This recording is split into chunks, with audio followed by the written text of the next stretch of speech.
Hello students, welcome back for last week's current affair analysis. Let's understand, try to remember everything that happened in last week and is important for our exams. So here we are going to cover the last week in form of questions, 35 questions in total. We are going to take 7 questions in sport, 4 in places category, 2 books that were released in last week, 4 questions on government and non-government schemes, 3 on important personalities, the who's who of last week, 5 awards that were distributed in last week, 3 questions from defense, and 7 questions from miscellaneous category. So let's start with our first category, sports, and the first question is very important for you to know because it is about a very important athlete. Which medal has Mirabai Chanu won in the World Weightlifting Championship? Mirabai Chanu won the silver medal in World Weightlifting Championship 2025. Students, now about Mirabai Chanu, this is one question from current affairs from last week that she won a silver medal in weightlifting championship. Another important question for current affairs that we have discussed earlier is in the same year, the current year, she won another medal that was a gold medal. Can you guess or do you remember where she won it? She won this gold medal in 2025 Commonwealth Weightlifting Championship. So for current affairs, we need to remember 2 of her medals. And Commonwealth is not just this is not her only Commonwealth medal.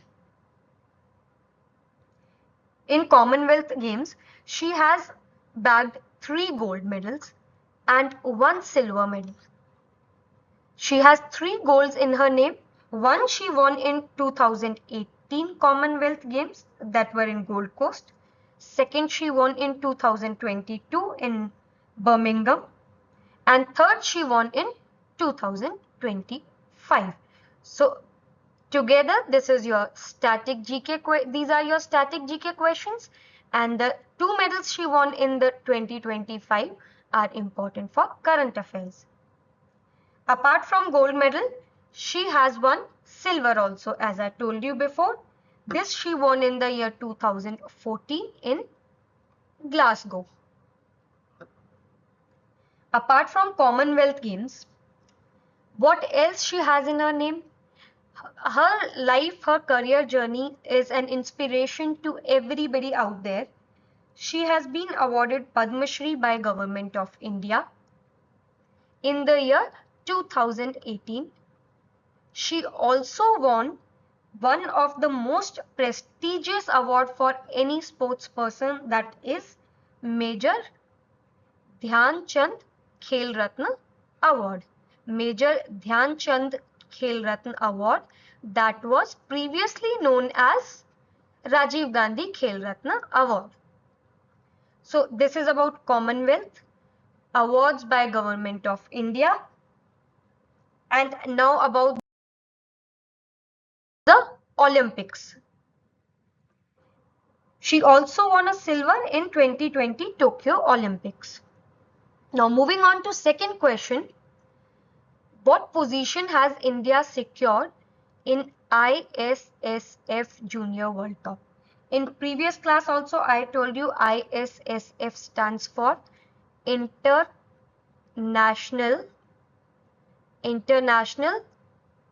Shooting Sports Federation. So the question here is, what position has India secured in ISSF World Cup, Junior World Cup 2025? And India secured first position. India topped the medal tally in the 11th edition of Junior World Cup ISSF 2025. This ISSF Junior World Cup was a series of shooting competitions for athletes under 21 years age group. This was for athletes who are under 21 years of age. And it consisted of two main legs, one in Germany and second in India. In case you are wondering, what does the leg mean here? So the leg is the part of the separate part or the stage of a single match. Legs means the parts of the competition, the championship. So the first one was conducted in Germany and second one was organized in India. It was the first time that the championship was hosted in India, and India secured the top position with 26 medals, 8 gold, 10 silver and 8 bronze medals. An interesting thing with gold medals is that there was a category where India achieved a clean sweep, that was women's 50-meter prawn rifle category, where India got all 3 medals, gold, silver and bronze. Indian athletes won all 3 of those. Now moving on to the question number 3.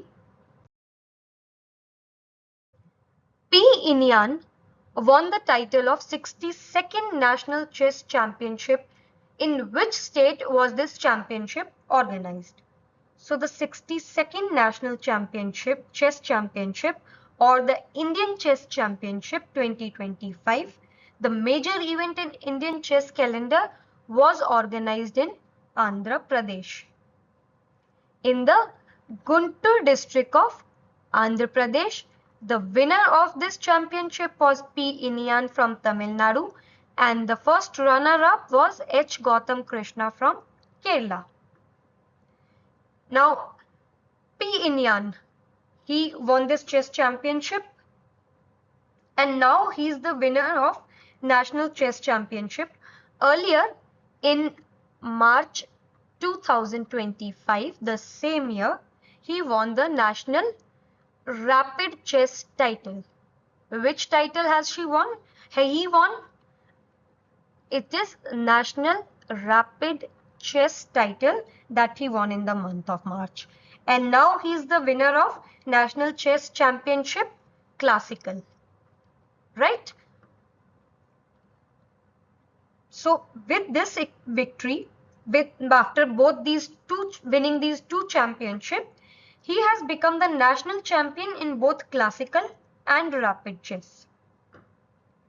And this win has earned him spots in major upcoming international chess events, including the Asian Championship. We'll be seeing him in the Asian Championship and the Commonwealth Championship also. The other championships that he won in the same year, which are important for your exam, are Cannes Chess Championship and Dole Chess Championship. These two chess championships also he won in the current year only. So in total he has won 4 championships. This is about P. Inian, who won 4 chess championships, 2 in India, 1 in Cannes, and 1 in Dole.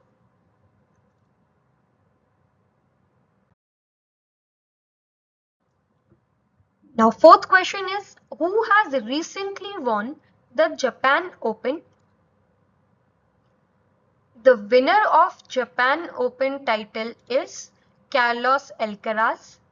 Carlos Alcaraz, yes, we are learning this name every month at least.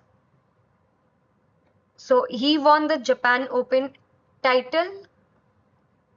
He defeated America's Taylor Fritz in the final, and this was the 8th title of his in the year 2025.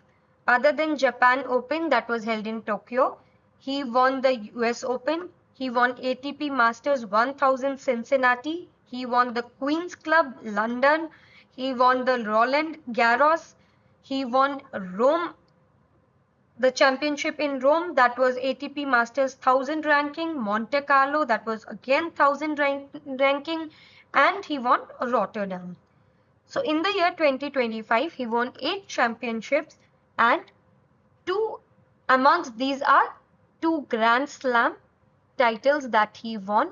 One was US Open and the other one is the French Open. So Carlos Alcaraz is important for tennis as well as our exams.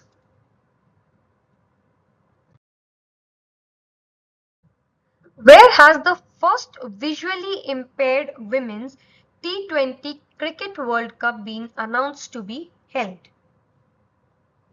So the first World Cup in cricket for visually impaired women is being organized in India and Sri Lanka.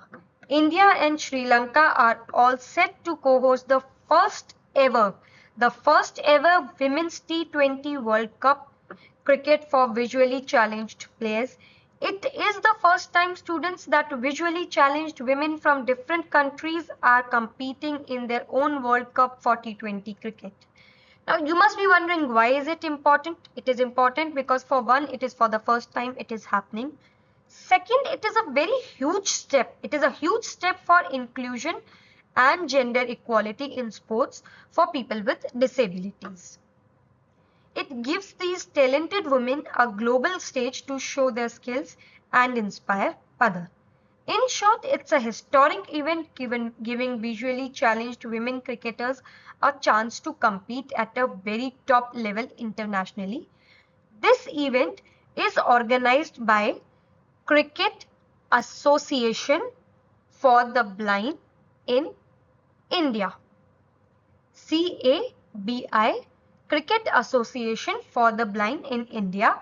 The chairman of this association is Mahantesh G.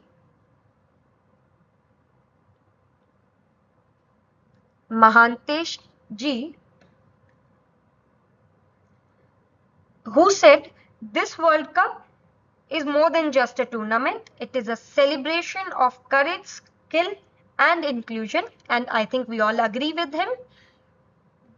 Let's move on to the next question. What position did India achieve in World Para Athletics Championship? India achieved its best ever performance at World Para Athletics Championship, winning a total of 22 medals, out of which 6 were gold, 9 were silver and 7 were bronze. And the position that India attained is 10th position. It was a historic hosting achievement for India. So it is important from that point of view also. The position, the medals are important, but hosting this event is equally important, as it was for the first time that India hosted this prestigious international para-athletic event. Successfully hosting event of this scale, wherein over 2,000 athletes from about 104 nations participated. This shows India's capability as a world-class organizer for international sport events. So it will definitely boost India's 2036 bid for the Olympics and for the Paralympics. That's about World Para Athletics. Now moving on to the last question from sports from last week. Where is the BWF World Junior Championship 2025 being held? First thing, what is BWF? BWF stands for Badminton World Federation. So, where was the Junior Championship? Organized by Badminton World Federation, and it was organized in Guwahati, Assam. It was organized at the National Center of Excellence in Guwahati. It is the second time that India hosted this grand event or championship. In 2008 also, India hosted BWF Junior Championship, and in the year 2008 it was organized in Pune in Maharashtra. India will again be hosting BWF World Championship in the year 2026, and we will be hosting it in New Delhi. That's all about sports from last week. Do remember everything. Do a revision before you move on to next category. And next category we take is who's who, the important personalities from last week. And the first question is, who has been appointed as the president of Indian Chambers of Commerce? Now, before we jump on to know the president, let's understand first what is Indian Chambers of Commerce. So, Indian Chambers of Commerce is, like, you can understand it to be a club or an association for businesses in India. Who are its members? It's usually the members of Indian Chambers of Commerce are the different companies and business leaders in the country, especially the MDs and the CEOs of large industrial groups. What do they do here? What is their main job? What is their main role? The role they play is to be the voice of Indian businesses.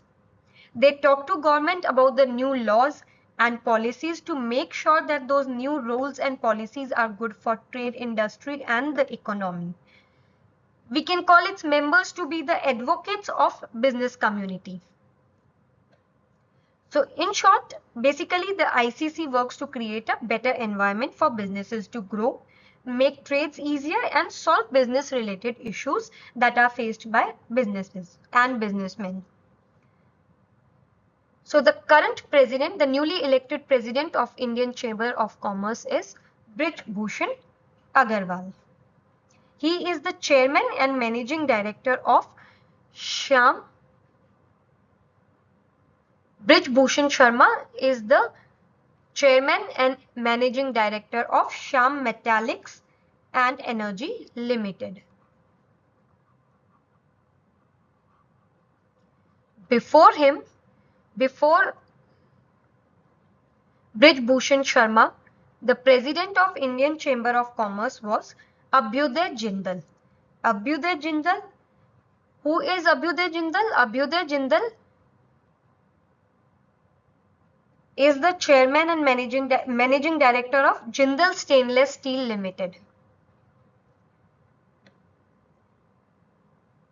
Now, the important static GK questions associated with Indian Chambers of Commerce for you to remember is, where is the headquarters of Indian Chamber of Commerce? The headquarters are located in Kolkata. When was it established? Indian Chambers of Commerce was established in the year 1925 by G.D. Birla, Ghanshyam Das Birla, the then founder of Birla Group.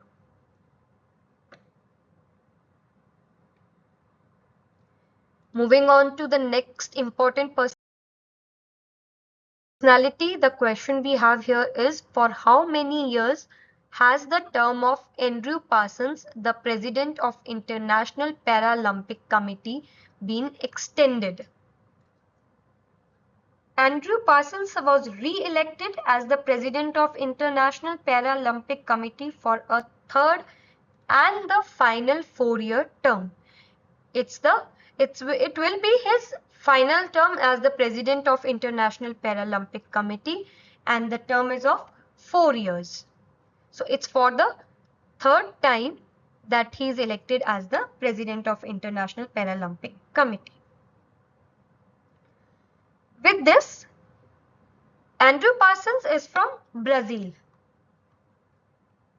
and he was elected in the IPC General Assembly that was held in Seoul, South Korea on Saturday 27th of September. When we are talking of the president of International Paralympic Committee, I would like you to revise who's the president of Indian Olympic Association. And the president of Indian Olympic Association is PT Usha, the athlete, the most famous renowned athlete.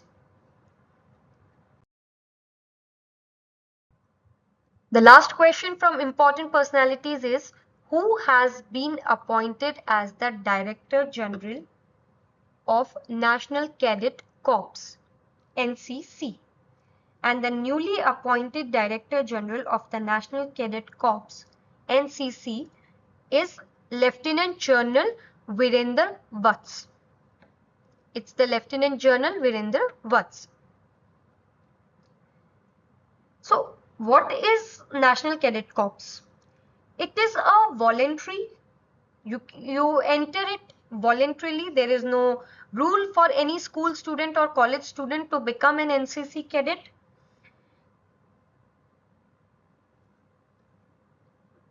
It's a voluntary youth organization in India where students of high school and college can choose to join.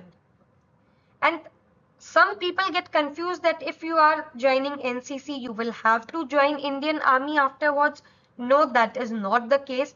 Joining the NCC does not mean you have to join military after you finish, but it does encourage youth to consider a career in armed forces. And also, all armed forces give either reservations or extra marks or reservations for NCC cadets. Now, the static GK questions associated with NCC is, when was NCC established? It was established in the year 1948. Where are the headquarters? The headquarters are in New Delhi. And what is the motto of NCC? The motto of NCC is unity and discipline.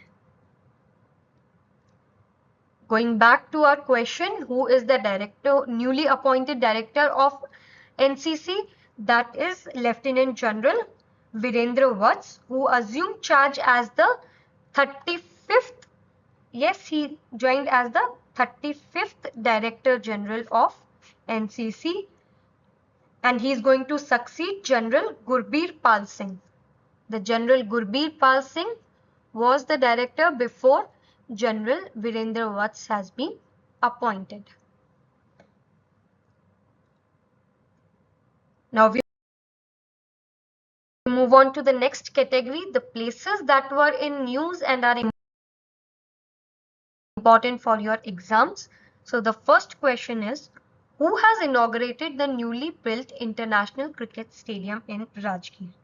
The newly built International Cricket Stadium has been inaugurated by the Chief Minister Nitish Kumar.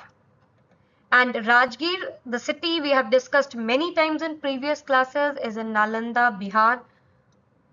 This stadium, the new International Cricket Stadium, is being built on 18 acres of land. It's a huge stadium with a huge seating capacity for about 40,000 spectators. The second question, in which city did Union Minister Bhupender Yadav lay the foundation stone of Namo One on the occasion of Wildlife? Namo One, we have discussed in previous classes also. Namo Ones are the government's initiative or parks or forests that are being built in various cities across the India. The purpose of these is to increase the green cover, increase the number of trees in the cities, and improve the environment in urban areas. So Bhupendra Yadav laid the foundation of one such park in Manesar. Manesar is a city near Gurgaon or Delhi NCR in Haryana. So the foundation stone of this particular Namo One in Manesar, Haryana was laid to mark the launch of Wildlife Week. The Wildlife Week 2025. To start the week, this foundation stone of another Namo One was laid. Previously, more of Namo Ones or parks have been inaugurated. One was inaugurated in Rajasthan, a lower district of Rajasthan. Another one in Haryana was Rohtak, and one has been inaugurated in Delhi also. So this particular project, this particular Namo One in Manesar, includes a plantation drive and inauguration of an Aravali species plant nursery as well. What is important here, another important and interesting fact for you to know is that the technique that is used in these forests or gardens that are being planted, they are using Miyawaki method of plantation. Which method are they using? They are using Miyawaki method of planting trees, which is a Japanese technique which involves planting saplings very near to each other. Right? Instead of leaving a lot of place in between, it involves the planting of saplings very close to each other, which would lead to a dense forest or a fast growing forest in a shorter period. Moving on to the question number 3. Where has the world's highest road been built recently? World's highest road has been built recently in India. Previously also it was in India only. Previously BRO, the Border Roads Organization, built a road in Ladakh region over the Umingla Pass at the altitude of 19,024 feet. This was the highest motorable road. Now BRO has constructed world's this was the highest road previously, and the current highest road is built at the altitude of 19,400 feet above sea level at Migla Pass in Ladakh.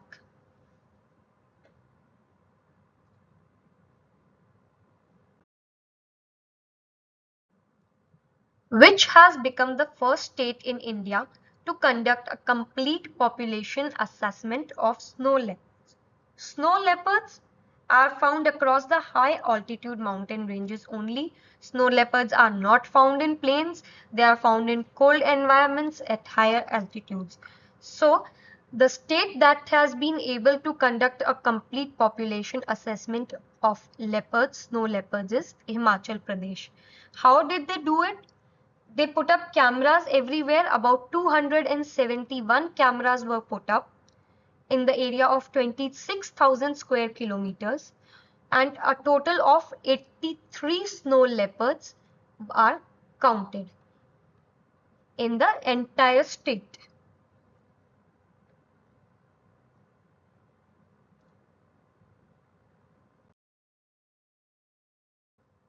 And the next category is of awards, the awards that were distributed in last week. First question here is,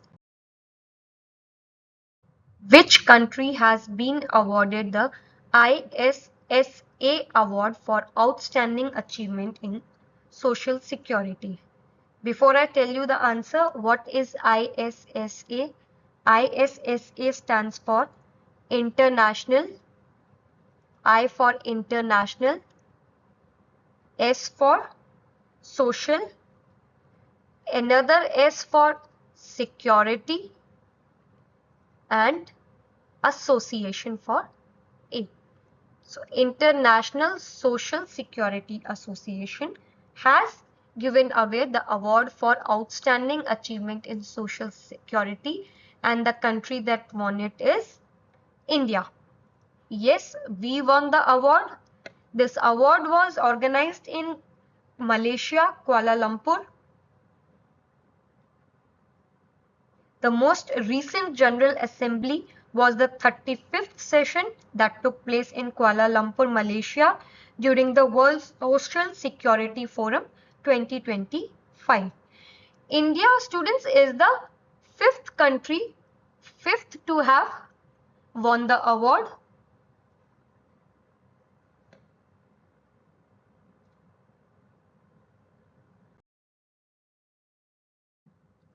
Who has been awarded the prestigious National Dhanvantri Ayurveda Award?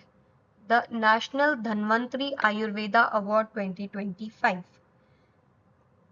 This award is given by the Ministry of Ayush.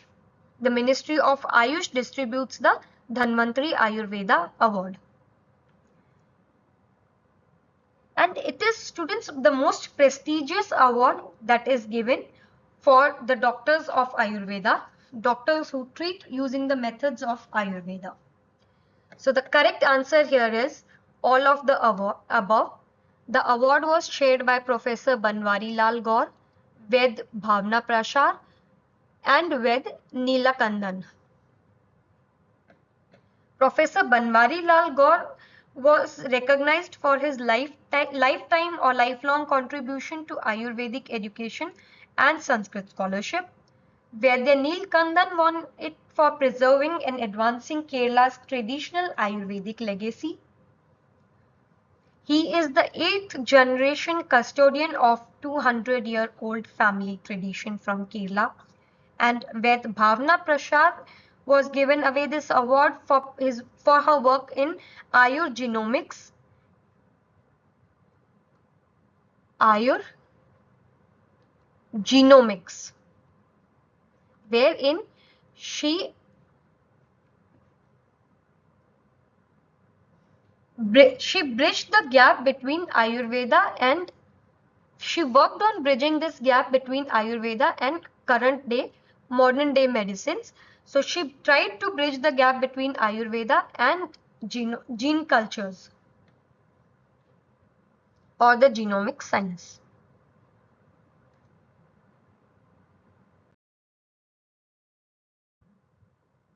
Who has been honored with the prestigious Tamil Nadu Scientist Award? The Tamil Nadu Scientist Award, TANSA, in environmental science, and the winner for TANSA is R. Arthur James. This award is the most prestigious award given to any Tamil Nadu scientist. It's given by Tamil Nadu State Council for Science and Technology, and R. Arthur James won this award for his contribution to environmental science, especially for his work in marine science and sustainable environment practices. By sustainable we mean we do the developments without harming the environment. Whatever science and technology we work upon, we do not have to harm the environment for that.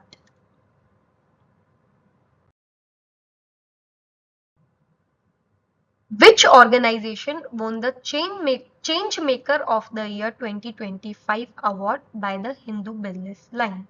The Change Maker of the Year award goes to DRDO. DRDO, the Defense Research and Development Organization, is honored with the Change Maker of the Year award for as we have seen in previous classes, DRDO has developed a lot of technology for Indian Army, Navy and Air Force, all the defense forces, and also worked with ISRO to work for to work with space scientists. Mainly the award was given for protecting Indian borders during the Sindoor operation.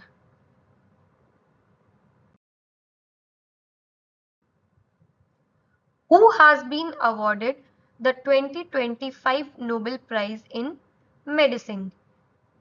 And this was also shared by all the three scientists, Fred Ramsdell, Shimon Sakaguchi and Mary E. Brankow. So the correct answer here is all of the above.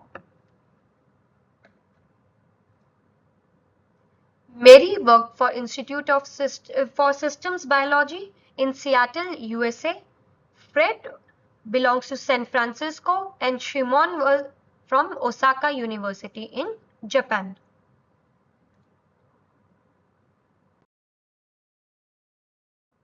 The important books that were launched, we have two books. First one is They Will Shoot You Madam. Who has written the recently released book titled They Will Shoot You Madam? It was written by the reporter none other than Harinder Baveja. In this book, she described her reporting incidents, her courageous reporting from all the conflict-ridden areas of India and outside India as well. This book was launched by Omar Abdullah and Rajdeep Sardesai.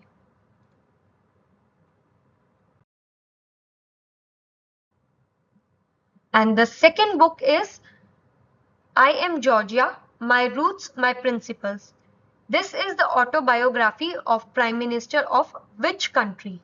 It is the autobiography of Italian Prime Minister Giorgia Meloni. And this autobiography is inspired by Indian Prime Minister's broadcast program Man Ki Baat. So I'm Georgia, My Roots, My Principles is the autobiography of Giorgia Meloni, the Prime Minister of Italy.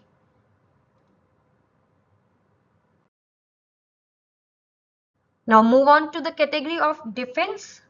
The important questions from defense, and question number 1 is, in which state has the Indian Army recently conducted the Drone Kavach military exercise? Drone Kavach.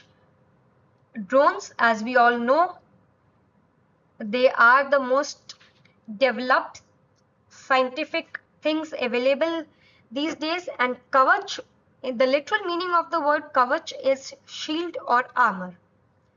So the drone Kavach exercise was carried out in Arunachal Pradesh.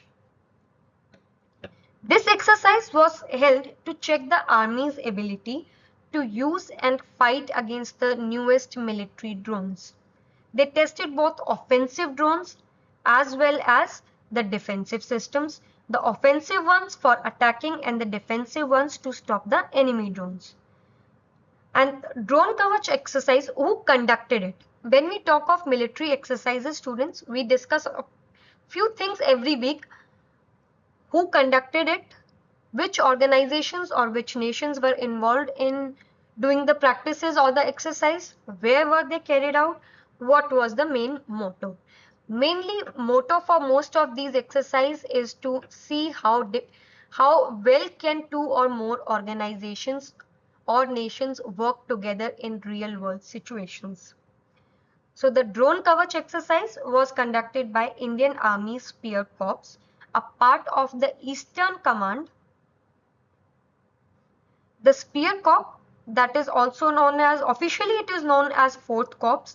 It has its headquarters in Tejpur, Assam. Tejpur, Assam is the headquarters of Spear Corps. And the Eastern Command of Indian Army has its headquarters in Kolkata. This is your important static GK question. The headquarters of Eastern Command and Spear Corps. So the drone Kavach exercise carried out by the Spear Corps. It is an annual naval drill. Sorry. The drone Kavach is the exercise that is held to check the Army's ability to use and fight against the newest military drones for testing both offensive and defensive systems. Moving on to the next question. Exercise Konkan 2025, a bilateral naval exercise, is being conducted between which two countries? So, Konkan 2025, the naval exercise is being conducted between India and Britain, India and UK.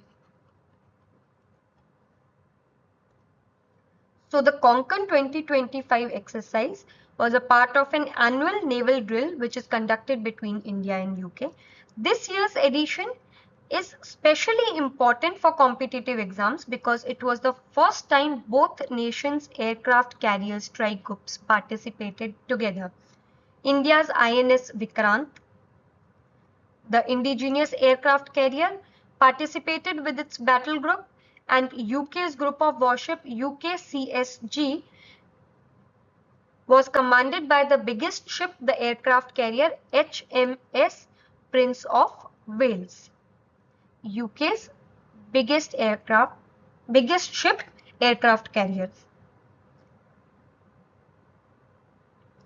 Now this is about Konkan 2025. Now let's go to some static GK questions also. What other exercise do India and UK carry out together? One is Ajay Warrior. This is carried out between the armies of both the nations.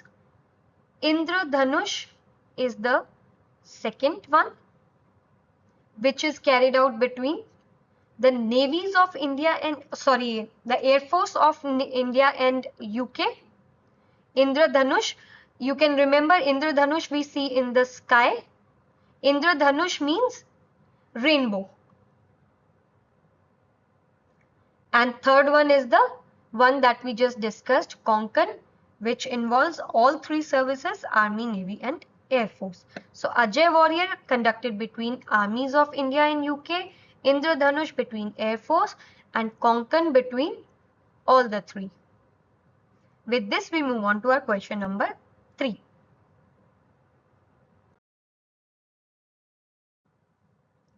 Where was the 10th National Pollution Response Exercise NetPolRex 10th held? NetPolRex stands for, the full name is National Level Pollution Response Exercise. It was organized by Indian Coast Guard, the ICG, in along the Chennai coast in Tamil Nadu. So it was organized in Chennai, Tamil Nadu. If the question asks you about the state, we say Tamil Nadu. If it asks you the city, you say Chennai.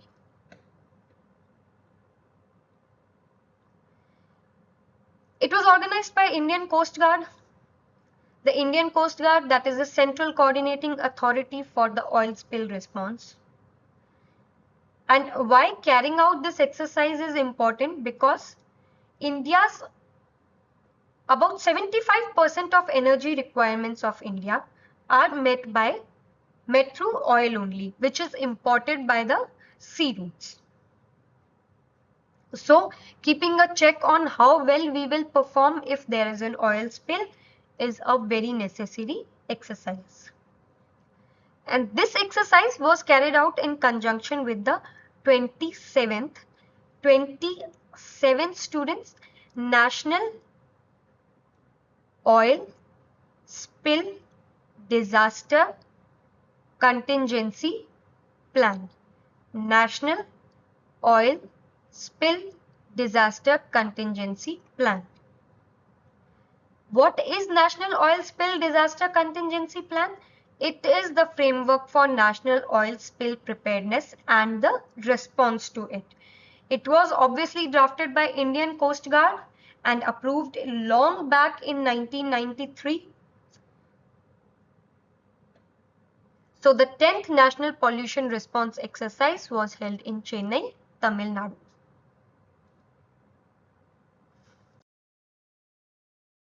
Now we move on to the next category of schemes, and the first one is,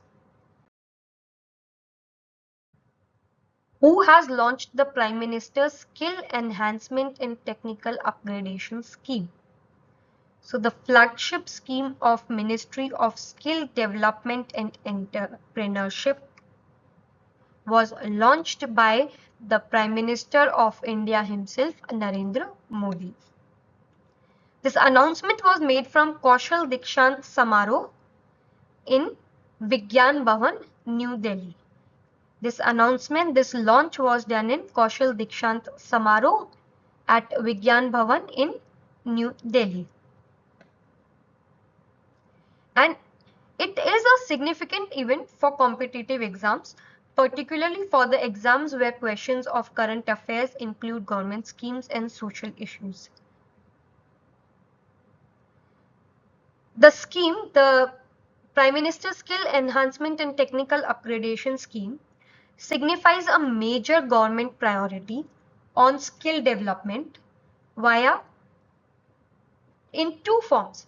First one is PM Setu, and second, in two parts, I would say PM Setu and skill labs and youth empowerment. So the youth empowerment will be done by PM Setu and the skill labs development. So PM Setu, as we all know, stands for Pradhan Mantri Skilling and Employability Transformation through upgraded ITIs. And the other part focuses on to ITI, the labs upgradation.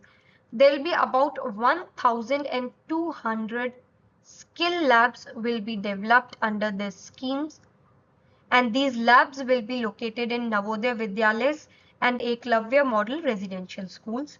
These labs will provide hands-on skill training to school students, especially students who are in remote or tribal areas. They will be trained for high demand sectors like IT and electronics.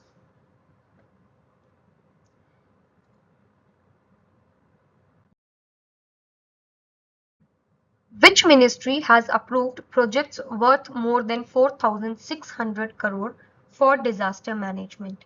It's the Ministry of Home Affairs. Ministry of Home Affairs that has approved projects worth more than 4,600 crores for disaster management. So the Ministry of Home Affairs through the National Disaster Management Authority has launched, or I would say boosted, several key projects and initiatives for disaster management.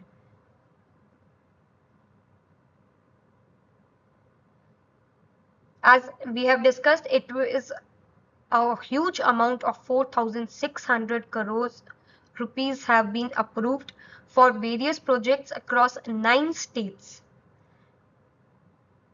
and 11 cities.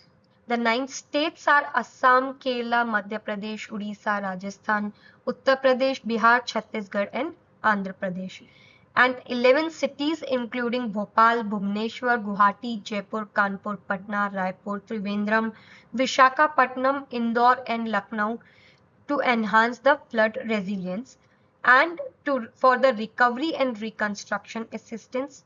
Financial assistance has been approved for Assam and Kerala Wayanad landslide for recovery and reconstruction activities following this major flood or the landslide incidents that have happened. Wetland restoration and rejuvenation has also been covered in this scheme, in this project. 24 distinct wetlands in 9 districts along the Brahmaputra will be restored and rejuvenated. The goal of working on these wetlands is to enhance the flood storage, increase the flood resilience and protect the aquatic environment of this area.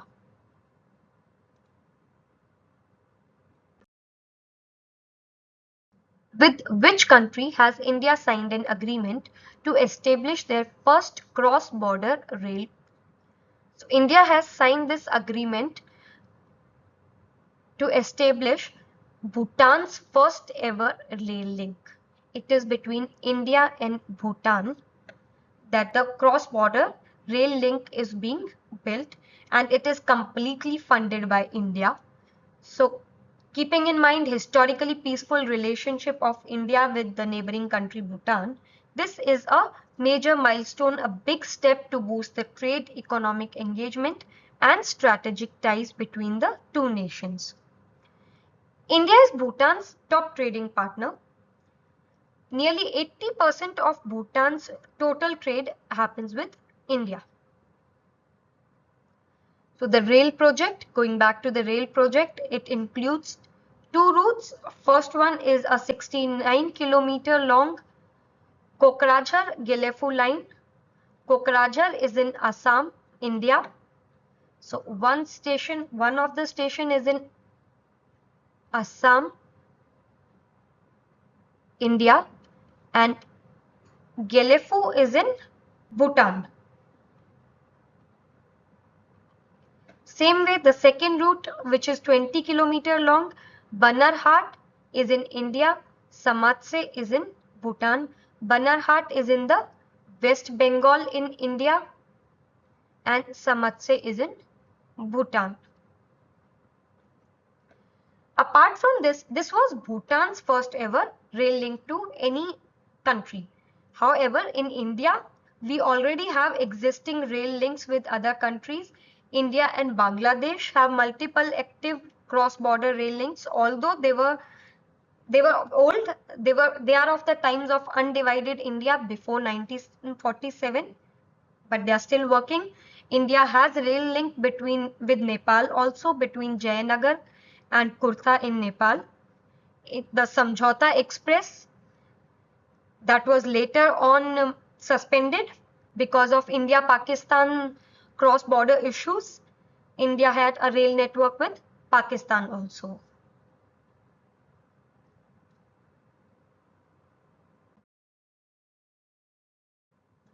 And the last question from government schemes is, in which state has the Mahaje Ghar Yojana been launched to give ownership rights to the residents? And the Mahaje Ghar Yojana is a flagship housing scheme launched by the government of Goa. The Mahaje Ghar scheme is by government of Goa. The purpose of this scheme is to provide the legal ownership rights to residents who have built homes on government lands or community lands and have lived there for years and years. In short, this scheme will simplify multiple old laws that existed in Goa into one single legal framework to grant permanent ownership to the house owners, to the people who are living in those houses. It is seen as a major social reform in Goa for the state because it will grant stability and the ability to use or transfer the property legally, for example, for home loan, or sell it legally through the proper paperwork. This is about government scheme. Now we move on to the last category, which is miscellaneous category. And the first question here is, who has launched the mobile application named My Bharat for youth empowerment? Since the My Bharat mobile app is an extension of My Yuva Bharat, Mera Yuva Bharat, My Bharat, the digital platform, which was a major initiative by Government of India for youth development and empowerment. Youth development and empowerment. The original platform, the Mera Yuva Bharat or My Bharat platform, was launched on October 31st, 2023, October 31st, which is also the National Unity Day. It was launched by Prime Minister Narendra Modi, and the mobile app was launched on 1st October by Union Minister for Youth Affairs and Sport, Dr. Mansukh Mandaviya. Now, what will this app do? This app will act like a bridge connecting the younger generation directly to the resources and skill building programs by Government of India. The app's purpose is to ensure that development efforts are driven by youth themselves, moving beyond traditional youth developmental programs. This will shift this app's goal, the purpose, the reason behind this app is to shift the focus from developing youth to enable the youth to lead the development. The country will progress only if young people are given the chance to lead. So here the government is developing this app with the goal of enabling the youth, the youngsters, to lead the development and not just be a part of it. Moving on to second question, who has been appointed as the brand ambassador of Asian Table Tennis Championship? And the brand ambassador of Asian Table Tennis Championship 2025 is Sharat Kamal. Sharat Kamal has been appointed as the brand ambassador to the Asian Table Tennis Championship that will take place between 11th to 15th October in Bhubaneswar, Odisha. And the third question is, in which city was the 11th World Green Economy Summit held? The 11th World Green Economy Summit was held at Dubai World Trade Center, Dubai, UAE. It was organized by Dubai. The 11th World Green Economy Summit. This summit was organized in Dubai, and who were the organizers behind it? The organizers behind it was World Green Economy Organization, WGEO, World Green Economy Organization, in partnership with United Nations Development Program, UNDP. Locally, internationally, it was managed by the World Green Economy Organization, whereas locally it was managed by Dubai Supreme Council of Energy, Dubai Electricity and Water Authority, that is DEWA, DEWA, Dubai Electricity and Water Authority. The purpose of World Green Economy Summit is to be the global control room for making the world's economy green. Mind it, it's making the world economy green. The concept of green economy is, you can simply understand it as an economy that focuses on achieving economic growth while simultaneously protecting the environment and ensuring the social fairness. It's about creating a better world where prosperity does not come at the expense of planet. The traditional brown economy model that existed up till now mostly burns fossil fuels and pollutes, which creates wealth but destroys the environment. Whereas the green economy model aims to decouple the economic growth from environmental damage. So this conference was about making money by making things cleaner and not dirtier and not polluted. The next question is, between which two cities has the Indian Railways started first assured transit time container service? The assured transit time container service means that the railways guarantee that the containers would arrive the destination on the promised time. Usually, if it does not happen, the government gives monetary rebates. So where was it started? The first such assured transit time container service has been started between Delhi and Kolkata. The option D, that is Delhi and Kolkata. This service is run by the Container Corporation of India. The Container Corporation of India.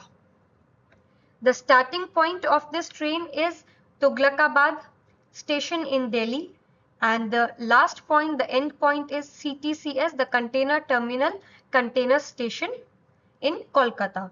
This train will also pass through Agra and Kanpur.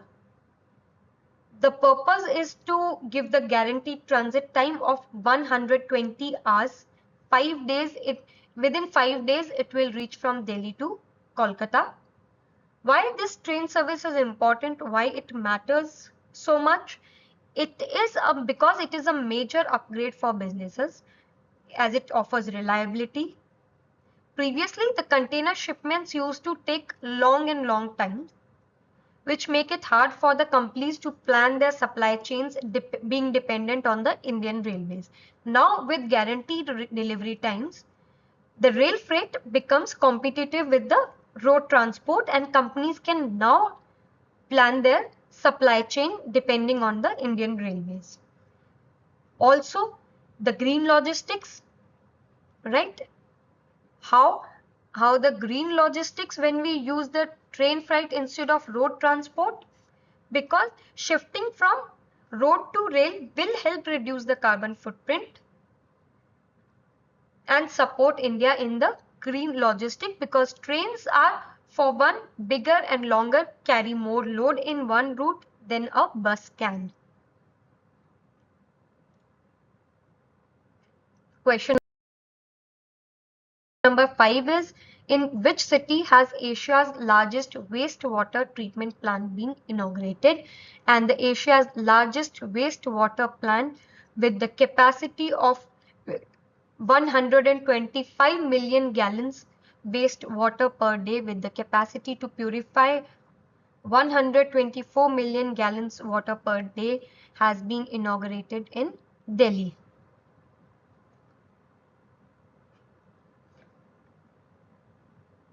And it was inaugurated by the Home Minister himself, Amit Shah. The question number 6 is, after the inclusion of Gokul Reservoir and Udaipur Lake in the wetlands of international importance, how many Ramsar sites are there in India? We have discussed Ramsar sites previously also in previous classes also. A Ramsar site is an important wetland that countries agree to protect and manage properly. It's basically an official badge of international importance given to a wetland area to ensure its wise use, meaning it is conserved while still benefiting the local people in sustainable way. So after adding these two lakes, the total number of Ramsar sites in India becomes 93. The first one being Gokul Reservoir. The Gokul Reservoir is in the Buxar district of West Champaran region.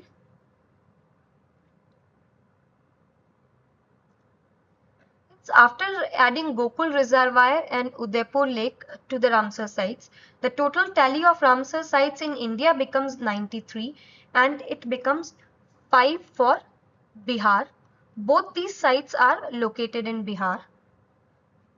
The Gokul Reservoir is located in the Buxar district of Bihar and it is along the southern edge of Ganga river, whereas the other Udaipur Lake is located in the West Champaran district of Bihar and it is along the Gandaki river in Bihar. Now both these two sites are of immense importance.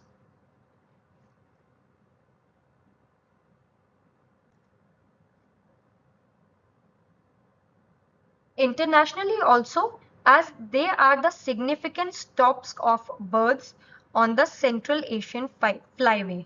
Yes, it is a major route for migratory birds and they take their rest, they stop along these two water reservoirs, the two wetlands. So both of them together makes the India's tally to Ramsar sites as 93 and Bihar's tally become 5 after addition of Gokul Reservoir and Udaipur Lake. The last question for today is, who has recently launched the Gaj Rakshak app to tackle the growing challenge of human-elephant conflict? The Gaj Rakshak app to help and protect elephants is launched by Mohan Yadav. And who is Mohan Yadav? Mohan Yadav is the Chief Minister of Madhya Pradesh and the app has been launched in Madhya Pradesh to deal with the human-elephant conflict in the Bandhavgarh Tiger Reserve. This app will act as a digital watchdog and a rapid communication tool to minimize human-elephant conflict and save elephant lives. How will this app do it? It will do it by 3 ways. First, by alerting people, by reporting the threat, and by coordinate action. This will give real-time tracking. It will provide real-time information and alerts about the movement of elephant herds near the railway tracks or other high-risk areas, highways. It will report threats. It will allow local people and railway staff to quickly report any threats to elephant, like seeing a herd near the tracks. It will be working with coordinative action. It will help the forest department and the railway and electricity authorities to work together faster to respond to these threats and prevent the fatal accident that may happen due to rail accident or electricity accidents. So students, that's all for this week. Best of luck. Keep studying. See you next week. Thank you.